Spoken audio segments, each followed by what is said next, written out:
Woi, percuma lu jadi laki kalau cuma diam aja ngeliat perempuan dijambret di depan mata. Apalagi kalau udah jadi suami, tanggung jawabnya itu buat ngelindungin istri. Tapi sayang nih, kehormatan suami yang belain istrinya, yang ngejar jambret, jadi tersangka. Apa mungkin ini cuma terjadi di Indonesia? Tapi bro, kejadian kayak gini udah sering loh. Kasus Hogi Minaya ini di Sleman, ini bukan yang pertama kali bos. Tahun 2022, kasus yang sama juga terjadi di Lombok. Bela diri dari ancaman begal, malah jadi tersangka. Di negeri ini kayaknya keadilan tuh barang mewah yang cuma bisa ditebus pakai viral. Kalau nggak trending, ya siap-siap aja jadi tumbal pasal. Kita cek now.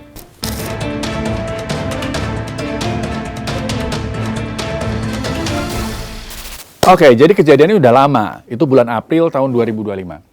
Ada sepasang suami istri di Sleman, Yogyakarta. Dia punya usaha.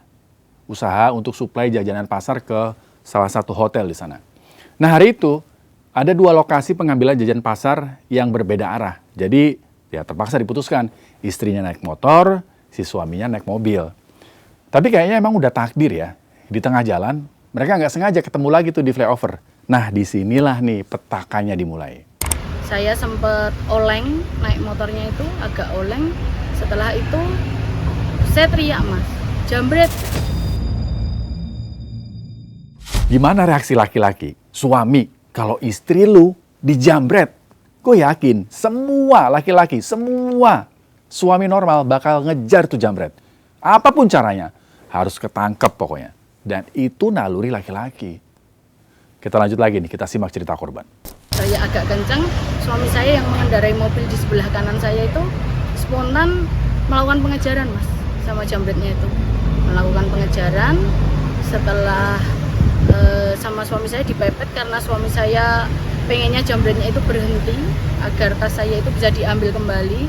Karena suami saya tahu tas itu berisikan dokumen penting, itu dipepet tapi jambretnya nggak mau berhenti. Dipepet lagi, tidak mau berhenti, dipepet lagi sampai jambretnya itu naik ke trotoar. Dari keterangan ini jelas sudah ada upaya warning dari suami korban. Beberapa kali kan dipepet, tapi apa reaksi jambretnya? Tetap pengen kabur karena ngerasa bersalah, panik, dan akhirnya boom!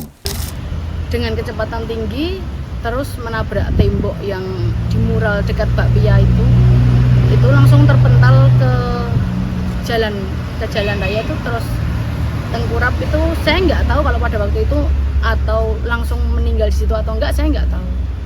Saya di situ cuman saya nggak pegang, nggak ini. Itu dalam keadaan tengkurap tuh masih pegang cutter, Mas. Masih pegang cutter, bos. Artinya apa? Masih ada ancaman. Tapi kok bisa ya? Dengan kronologi sejelas ini, polisi malah jadiin suami jadi tersangka.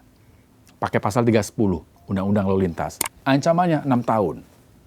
Masa iya orang yang lagi berjuang nih, ngelawan kejahatan, malah dianggap lalai dalam berkendara? Ini logikanya di mana, bos? Bahkan yang paling bikin nyesek, di kaki suaminya nih, di kaki Mas Hogi, sampai dipasangin GPS, alat pelacak. Jujur ya, ini nggak habis pikir yang kayak begini nih. Ini orang bukan koruptor. Bukan koruptor yang mau kabur ke luar negeri. Bukan juga bandar narkoba. Dia ini cuma suami yang alamatnya jelas, usahanya jelas, dan ada di lokasi kejadian cuma buat mastiin istrinya selamat. Tapi lihat, perlakuannya harus ekstrim itu loh. Tapi kemarin ya, akhirnya GPS-nya di kakinya sudah dilepas. Tapi gini deh, biar fair ya, kita sama-sama dengerin keterangan dari polisi. Penetapan tersangka ini berawal dari adanya keterangan ahli yang menyampaikan bahwa setelah melihat bukti-bukti dari CCTV yang ada, kemudian beliau amati, beliau pelajari, disitulah ditentukan bahwa perkara ini masuk not where assess atau pembelaan yang tidak berimbang. Maka dari itu penyidik memulai bahwa perbuatan itu adalah perbuatan melanggar hukum, kemudian dilakukan penyidikan. Nah ini yang paling lucu bro, Kapolresta Sleman bilang kalau aksi Mas Hogi ini bukan pembelaan seimbang. Katanya ini masuk not where excess, alias pembelaan yang melampaui batas. Pembelaan seimbang itu prakteknya gimana di jalanan ya?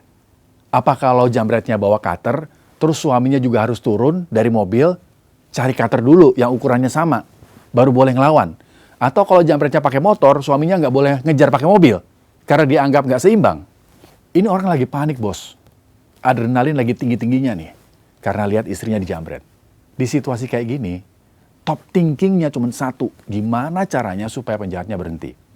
Oke, soal bukan pembelaan seimbang, ini kita tanyain langsung deh ke mantan Kabareskrim Susno Duaji. Kalau saya berdasarkan apa yang beredar di media sosial dan di media konvensional ya, dari Polri sendiri saya belum mendengar. Kalau betul apa yang beredar di media sosial berarti ada kesalahan besar menentukan orang yang membela hartanya, membela istrinya, kemudian dikatakan tersangka. Tidak. Jadi ini kejadiannya satu rangkaian. Menjambret, penjambret lari, dikejar, kemudian motor penjambret ngantam trotoar atau ngantam tembok atau apa. Nggak boleh dikatakan, wah penjambretannya dihentikan karena sudah mati. Tapi yang ini kecelakaan lalu lintas disebabkan karena yang ngejar. Jadi karena salahnya, karena lalainya menyebabkan orang lain meninggal. 310 Undang-Undang Lalu Lintas. Nggak boleh. Polri sudah diberi kewenangan oleh undang-undang, manakala ada pasal demikian dan demikian, maka langsung hentikan. Ya, dan kalau ternyata lolos sampai ke kejaksaan, kejaksaan juga diberi kewenangan oleh undang-undang untuk menghentikan penuntutan. Oke, siap. Ya. Kasus di Sleman ini cuma satu dari sekian banyak drama hukum di Indonesia. Kita cek ya kasusnya yang mirip tahun 2022 di Lombok. Namanya Murtede.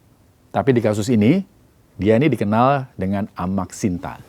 Jadi ceritanya gini, Amak Sinta ini mau nganterin makanan ke saudaranya yang lagi jagain ibunya yang lagi dirawat di rumah sakit. Nah, di tengah jalan dicegat sama begal. Tarunglah mereka, ya kan? Long short story, dua begal ini akhirnya tumbang di tangan Amak Sinta dan dia jadi tersangka. Dan masih banyak loh contoh-contoh kasus yang sama. Nah, sekarang kedua pihak sudah sepakat mau restoratif justice, saling memaafkan. Moga-moga aja ada jalan kebaikan. Dan buat kalian-kalian yang sudah ikut bersuara di sosial media soal kasus ini, terima kasih banyak. Kalau memang penegakan hukum di negeri ini harus viral dulu, ingat, jangan pernah lelah untuk posting demi menyuarakan keadilan. Tetap kritis, tetap waras, merdeka. Saya menyesalkan, di sini ada yang namanya Mulyanto. Saya menyesalkan pernyataan saudara mengatakan penegakan hukum bukan hanya soal kasihan-kasihan. Saudara harusnya pahami betul, penegak hukum itu mengedepankan keadilan daripada sekedar kepastian hukum. Orang ini jadi korban, Pak. Orang korban jangan jadikan tersangka. Coba lihat di media sosial, itu sinyal bahwa Bapak salah di dalam menerapkan pasal di situ.